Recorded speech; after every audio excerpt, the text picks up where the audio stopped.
रात के करीब करीब 11:30 बज चुके थे। रास्ता पूरी तरह से खाली और सुनसान हो गया था। विजयपुर जाने वाली आखिरी बस 10:30 बजे की होती है और शायद ही उसके बाद कोई बस थी। राज को टैक्सी वाले ने इस बारे में पहले ही बता दिया था, लेकिन राज ने उसकी बात नहीं सुनी और बस स्टैंड पर बस का इंतजार करने लगा। हालांकि टैक्सी वाला सच ही बोल रहा था, इसकी भी कोई गारंटी नहीं थी। ज़्यादा भाड़ा मिलने की लालच में अक्सर वो ऐसी बातें बताते हैं और अनजान जगह पर टैक्सी से जाने से ज़्यादा बस से जाना राज को सुरक्षित लगा। लेकिन अब राज को टैक्सी वाले की बात न सुनने का थोड़ा बहुत पछतावा तो हो रहा था, क्योंकि बस का इंतज़ार करते करते 11:30 हो गए थे और अब ना ही वहाँ कोई बस थी और ना ही कोई टैक्सी। और अब तो ठंड भी काफ़ी ज़्यादा महसूस होने लगी थी। बहती हवा की वजह से ठंड शरीर को कांटों की तरह चुभ रही थी और उसके हाथ पैर ठिठुर रहे थे। अब इस ठंड भरी रात में वो रास्ते पर नहीं रुक सकता था, इसलिए वो रात गुजारने के लिए यहाँ वहाँ किसी होटल को देखने लगा। लेकिन वो एक ऐसी सुनसान जगह थी जहाँ कोई होटल तो क्या, कोई मकान भी नहीं था। लेकिन तभी सामने से हेडलाइट की रोशनी आती हुई दिखी। वो एक बस थी। राज ने राहत की सांस ली और बस को रुकवाने के लिए इशारा करने लगा। वह एक बहुत ही पुरानी खटारा बस थी, जिस पर कौन से स्टेशन जाने वाली है यह तक भी लिखा हुआ नहीं था। हालांकि कोई गाड़ी नहीं होने की वजह से राज ने ज़्यादा नहीं सोचा और बस को रुकवा लिया। क्या यह बस विजयपुर जाएगी?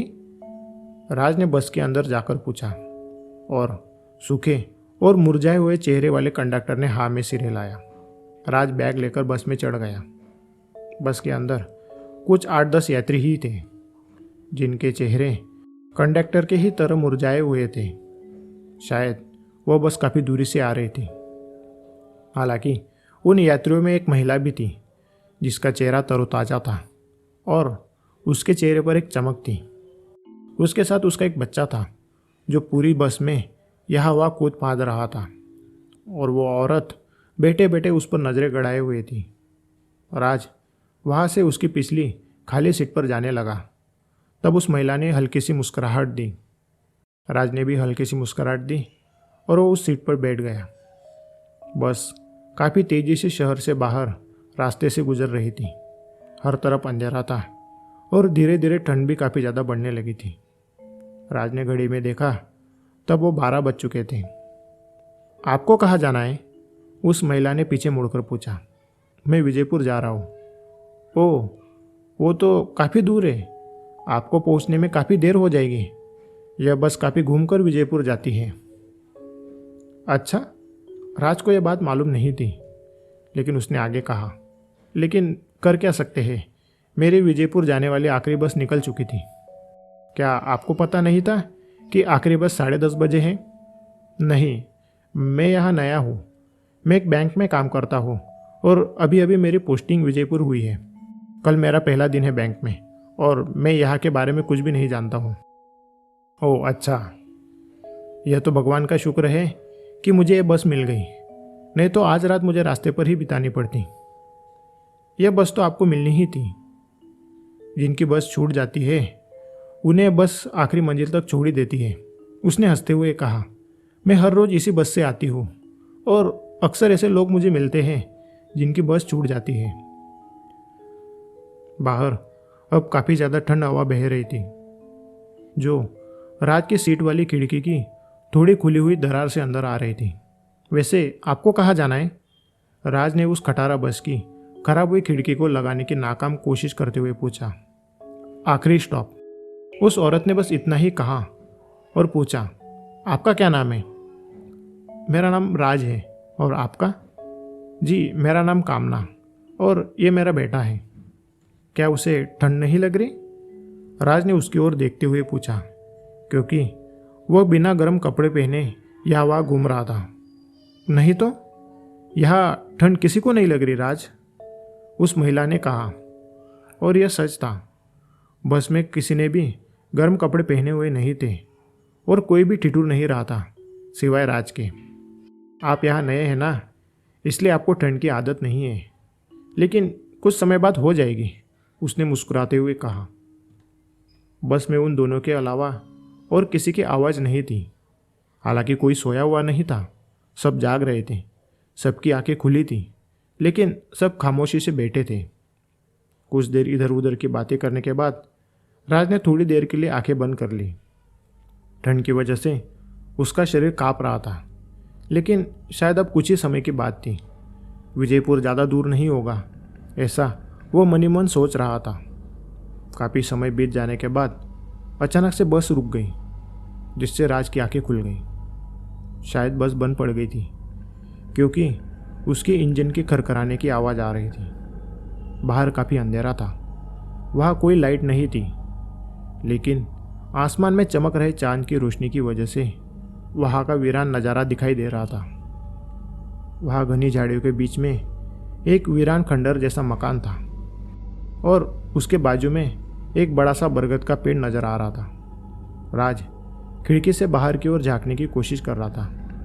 तभी वो औरत चिल्लाई, चिराग बाहर नहीं जाना है।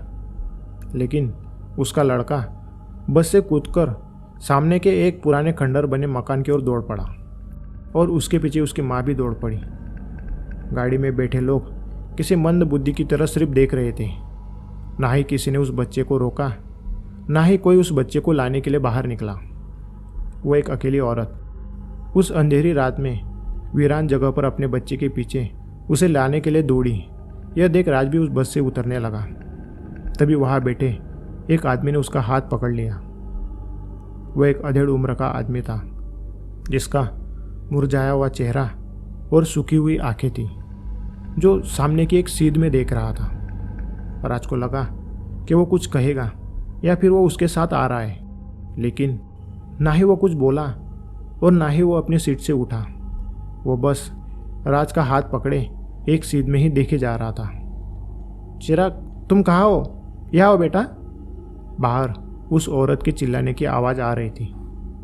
राज ने उस आदमी का हाथ झटका और झट से बस से उतरकर उस पुराने घर की ओर दौड़ पड़ा।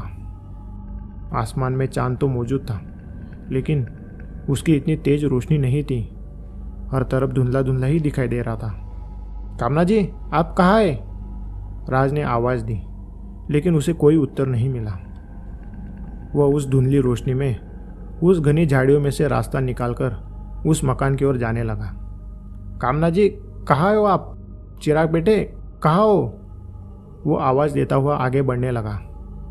बाहर किसी बर्फीले रेगिस्तान जैसी ठंड थी, जिससे राज के हाथ पैर कांपने लगे थे, लेकिन वो उन दोनों को मुसीबत में छोड़कर नहीं जाना चाहता था। वो आवाज़ देता हुआ उस घर के नज़दीक पहुंच गया। वो यहाँ वहाँ देखने लगा। तभी उसे घर के अंदर से किसी के भागने का एहसास हुआ। वो चिराग होगा, यह सोच वो टूटे हुए दरवाजे से अंदर गया। राज ने मोबाइल निकालकर टॉर्च ऑन की। अंदर के कमरे का काफ़ी बुरा हाल था। दीवारों से प्लास्टर झड़ चुका था, फर्श उचड़ चुकी थी और कई जगहों पर घास उगी हुई थी। हर तरफ धूल, जाले और गंदगी के अलावा और कुछ भी नहीं था। तभी उसे ऊपर के माले पर एक छोटे बच्चे के दौड़ने की आवाज़ आई। कामना जी, शायद चिराग ऊपर है, मैं उसे लाता हूँ। राज ने अंधेरे में आवाज़ देकर कहा और वो ऊपर के कमरे की ओर जाने लगा। राज काफ़ी संभल कर जाने लगा। एक तो सीढ़ियों पर काफ़ी सारे ईंटें और कचरा पड़ा हुआ था, और दूसरा यह कि उसे उस जगह पर एक अजीब सा डर लगने लगा था। उसके शरीर पर रोंगटे खड़े हो गए थे, और वो ठंड की वजह से नहीं, बल्कि एक अजीब सी बेचैनी से हो रहा था। फिर भी वो डर पर हावी होते हुए ऊपर गया। ऊपर कई सारे कमरे थे, नीचे जितनी ही गंदगी ऊपर भी थी। हालांकि ऊपर कई जगहों से छत टूट चुकी थी, इसलिए वह थोड़ा बहुत उजाला था। राज एक एक कर कमरे को देखने लगा। तभी नीचे से कामना जी की आवाज़ आई, राज वो यहाँ है। राज थोड़ा भौचक्का हो गया, क्योंकि पैरों की आवाज़ उसने ऊपर के कमरे से ही सुनी थी और उसके सामने से कोई भी नीचे नहीं उतरा था। तो फिर चिराग नीचे कैसे पहुंचा? लेकिन राज ने इस बात पर ज़्यादा गौर नहीं किया, क्योंकि वह घर काफ़ी पुराना था, तो शायद से आवाज़ की दिशा को पहचानने में उसे कोई गलती हुई होगी। यह सोचते हुए वो सीढ़ियों से नीचे उतर गया और कामना जी की आवाज़ की दिशा में जाने लगा। वो एक छोटे कमरे में पहुंच गया जहाँ से नीचे जाती हुई कुछ सीढ़ियाँ थी और उसका दरवाज़ा खुला हुआ था। क्या आप नीचे हो? राज ने आवाज़ लगाई, लेकिन कोई जवाब नहीं आया। शायद से कामना ने नहीं सुना था, इसलिए वो धीरे धीरे सीढ़ियों से नीचे जाने लगा। और जैसे जैसे वो नीचे जाने लगा, ठंड हद से ज़्यादा बढ़ने लगी, जैसे नीचे बर्फ़ की चादर बिछी हो। वो धीरे धीरे मोबाइल की रोशनी में आगे बढ़ने लगा। सीढ़ियाँ पूरी तरह से ख़राब हो चुकी थी और उस पर हरे रंग की काई जम गई थी, जिससे अजीब सी बदबू आ रही थी। नीचे पहुंचने के बाद मोबाइल की टॉर्च फर्श की ओर करते हुए राज संभलकर आगे बढ़ने लगा, क्योंकि फर्श पर काफ़ी सारी चीज़ें जैसे ईंट, पत्थर और उचड़े हुए फर्श के टुकड़े थे। लेकिन जब उसने रोशनी सामने की ओर की, तब सामने का नज़ारा देख उसकी चीख ही निकल पड़ी और उसका कलेजा मुंह में आ गया। सामने लोहे के सरियों के सहारे कई सारे लाशें लटक रही थी, जिनका पूरा शरीर सफ़ेद पड़ चुका था। आंखें खुली हुई थी, लेकिन वो पूरी तरह से सूख चुकी थी और होठ किसी बेदर्द तरीके से सिले हुए थे।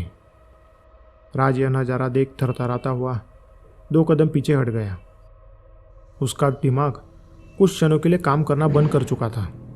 उसे कुछ सूझ नहीं रहा था कि क्या प्रतिक्रिया की जाए कि तभी एक जोर की चीख उसे सुनाई दी, जिससे सुन उसके शरीर में एक तेज कपकपी का एहसास हुआ, जैसे कोई बिजली उसके शरीर से होकर गुजरी हो।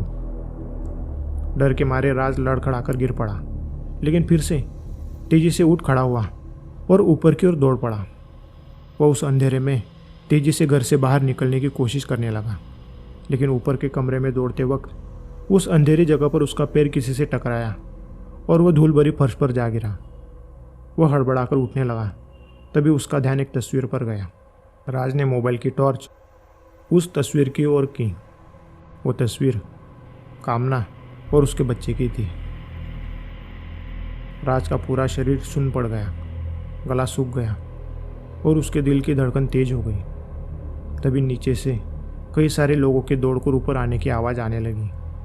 राज तेजी से उठ खड़ा हुआ और बाहर की ओर बस की तरफ दौड़ा, लेकिन अब वहाँ कोई बस खड़ी नहीं थी। शायद से वो बस निकल चुकी थी। यह सोच राज बिना रुके तेजी से उन झाड़ियों में से दौड़ते हुए उस घर से दूर जाने लगा। लेकिन काफ़ी दौड़ने के बाद भी फिर से वो उसी घर के नज़दीक आ गया। वो पलटा और दूसरी ओर दौड़ने लगा, लेकिन इस बार भी वो फिर से उसी जगह आ गया। वो जिस भी दिशा की ओर दौड़ता, वो घूम फिर कर उसी घर के नज़दीक पहुंच जाता। वो काफ़ी देर तक अपनी जान बचाने के लिए दौड़ता रहा। उसे अपने आसपास कई सारे लोगों के दौड़ने की भी आवाज़ें आ रही थी, लेकिन इतना दौड़ने के बाद भी वो उस घर से दूर नहीं जा पा रहा था। आखिरकार वो थक हार कर एक बरगद के पेड़ के पीछे छिप गया। उस सुनसान रात में उन अनजान लोगों के पैरों की आवाज़ें साफ साफ सुनाई दे रही थी, जो उसे ढूंढ रही थी। वो समझ गया कि वो नहीं बच सकता। उसने झट से अपने भाई को फ़ोन लगाया, लेकिन काफ़ी रिंग जाने के बाद भी उधर से किसी ने फ़ोन नहीं उठाया। कदमों की आवाज़ें धीरे धीरे नज़दीक आने लगी थी। राज के हाथ पैर कांपने लगे थे। दिल की धड़कन तो इतनी तेज़ हो गई थी कि वो साफ साफ सुनाई दे रही थी। उसने कांपते हुए हाथों से अपने भाई को एक वीडियो मैसेज भेज दिया। वो बताने लगा कि वो कहाँ है और उसके साथ क्या हो रहा है। लेकिन तभी बर्फ़ से भी ठंडा हाथ उसे उसके कंधे पर महसूस हुआ। राज ने पलट कर देखा। चांद की धुंधली रोशनी में उसका चेहरा भयावह दिख रहा था। उसकी आंखें सूखी हुई और होठ सिले हुए थे। चमड़ी पूरी तरह से सफ़ेद और सख्त थी, और वो वही आदमी था जिसने राज का हाथ बस में पकड़ा था। यहाँ तक कि वहाँ जितने भी मुर्दे थे वो वही बस वाले लोग थे। राज कुछ कर पाता तभी वो पीछे सिर के बल गिर गया और मुर्दा कंडक्टर उसका पैर पकड़कर खींचते हुए घर के अंदर ले जाने लगा। राज चिल्लाने लगा, जान के भीख मांगने लगा, लेकिन उसकी आवाज़ सिर्फ चीखें ही गूंज रही थी। कंडक्टर उसे बेसमेंट में उसी जगह ले गया जहाँ वो सारे मुर्दा लोग कुछ देर पहले लटके हुए थे। वहीं पर कामना खड़ी थी, और अब वो कोई खूबसूरत औरत नहीं बल्कि एक खौफनाक मुर्दे के रूप में थी। उसके बाल बिखरे हुए थे, आंखों के नीचे खून की धाराएं थी जो सूख चुकी थी, और चेहरे और शरीर पर कई सारे खरोचों के निशान थे। उसका बच्चा भी वही खेल रहा था, और वो भी सूखे हुए खून से लथपथ था, और वो जोर जोर से हंस रहा था। फिर उन मुर्दों ने राज को एक लकड़ी के टेबल पर लिटा दिया। उसे सुई चुभने जैसा एहसास अपने होठों पर हुआ। वह दर्द से चिल्लाने लगा, लेकिन धीरे धीरे उसका शरीर ठंडा पड़ने लगा। उसकी चेतना जाने लगी और आवाज़ कम होते होते बंद हो गई।